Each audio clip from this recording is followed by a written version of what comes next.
Je pense, monsieur, que vous avez beaucoup à dire sur votre pays, le Cameroun, d'accord?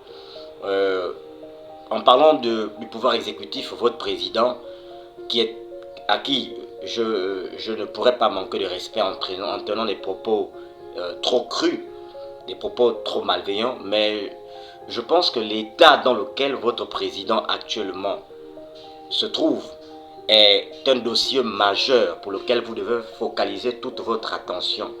Hein? Vous devez faire de l'état de santé, de l'état apparemment de votre président, de ce que vous subissez actuellement à cause du régime de Paul Biya. Euh, vous devez faire de son cas, de son sujet, l'objet d'une attention particulière, mais vraiment approfondie. Je pense qu'il y a assez de problèmes sociétaux au sein de votre pays, de votre nation, qui est la nation camerounaise, et dont vous êtes censé vraiment parler, exhiber votre intellect, votre intelligentsia, tout le bagage de connaissances intellectuelles que vous avez en vous, toute la culture qu'il vous faut utiliser, les outils d'appréciation que vous passez votre temps à utiliser pour parler du Gabon.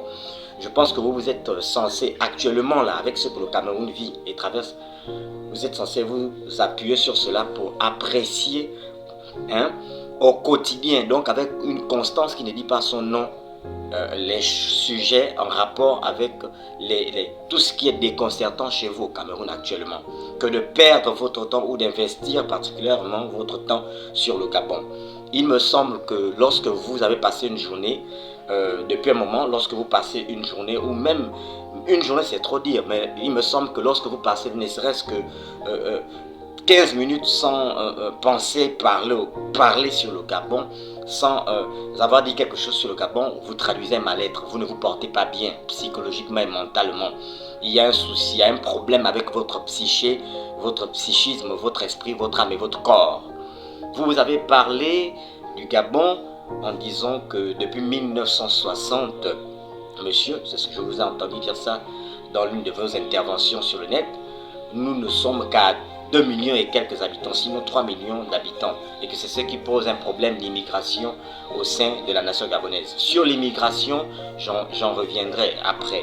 Je vais revenir sur le sujet et en parler et mettre un accent là-dessus plus tard. Mais vous avez dit que nous avons un problème de démographie au Gabon, que nous sommes si peu, qu'il faudrait que d'autres dirigeants à la tête de ce pays, à la tête de cette nation, qui plus tard vont remplacer le régime actuel et seront aux affaires, puissent vous aider à comprendre ce mystère, le mystère de la démographie sur le Gabon, du fait que nous soyons donc, autrement dit, peu, que nous ne sommes pas nombreux.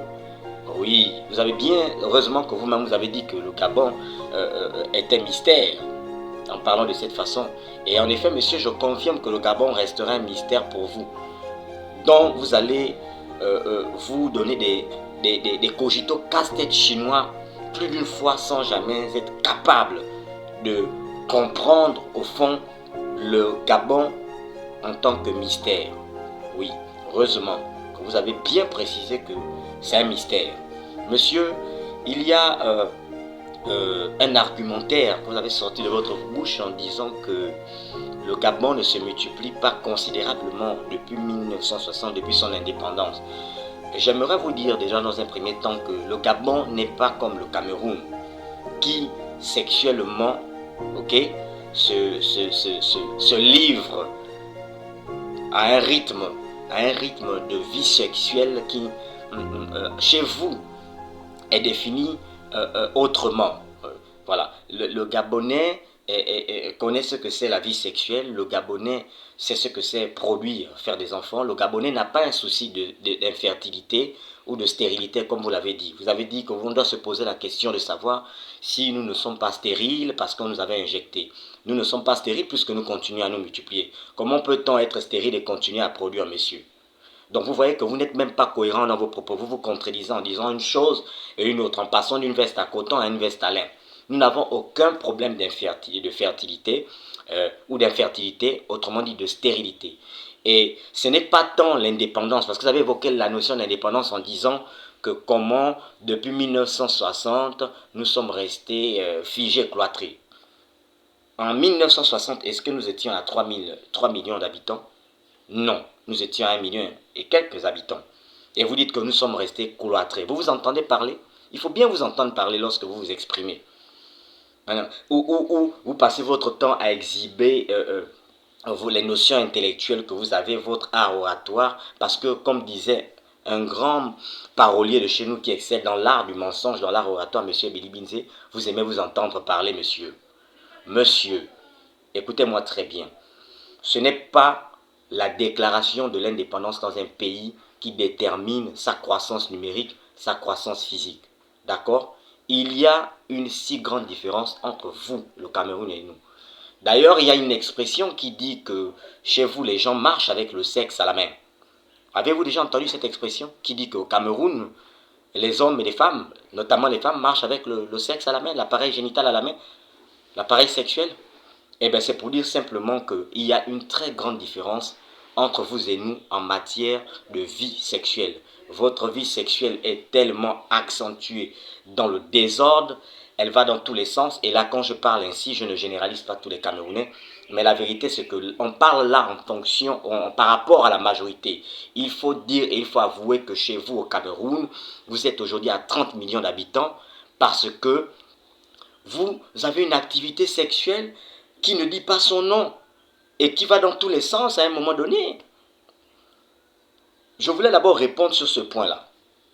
Et il faut qu'on tombe d'accord, il faut bien sur ce point-là, qu'on soit clair, qu'on se dise la vérité et qu'on soit amené à comprendre et à réaliser, à tomber d'accord sur le fait que vous ne pourriez jamais comparer en matière de vie, de sexualité, le Cameroun et le Gabon. C'est connu dans le monde que le Cameroun, sur le plan sexuel, en matière de sexe, est un pays qui s'amuse avec la chose comme un jouet, à tout moment, pour tout et n'importe quoi. D'accord? D'ailleurs, même, je pense même que peut-être même, je ne sais pas si c'est né là-bas, l'expression vendre le piment, là, si ce n'est pas né là-bas, je pense qu'elle devrait partir de là-bas. D'accord? L'autre a chanté, d'ailleurs, vous avez une artiste qui a chanté le piment dans la sauce. Vous êtes les meilleurs vendeurs de piment en Afrique. C'est-à-dire que chez vous, le sexe, il n'a plus sa valeur. Depuis encore, comme on dit chez nous, depuis je ne sais combien d'années, le sexe a perdu sa valeur chez vous. Et il n'a pas perdu sa valeur en parlant des Camerounais, du Cameroun, non seulement dans le plan endogène, mais même sur le plan exogène. C'est connu que la femme camerounaise, l'homme camerounais, notamment la femme, est dévalorisé pour la plupart à l'extérieur à cause de la façon dont elle joue avec son sexe, dont elle vend son sexe, dont elle marche sur le côté sacré du domaine, du côté de l'aspect sexuel.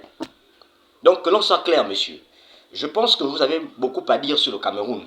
Préoccupez-vous des problèmes du Cameroun, d'accord? Parce que vous êtes dirigé actuellement par quelqu'un dont je ne voudrais pas tenir certains propos, mais j'ai envie de dire que son état laisse voir pas mal de personnes qu'actuellement, ce monsieur n'est pas loin d'être comparé à une momie. Il est dans un état vraiment dont la santé ne saurait dire son nom.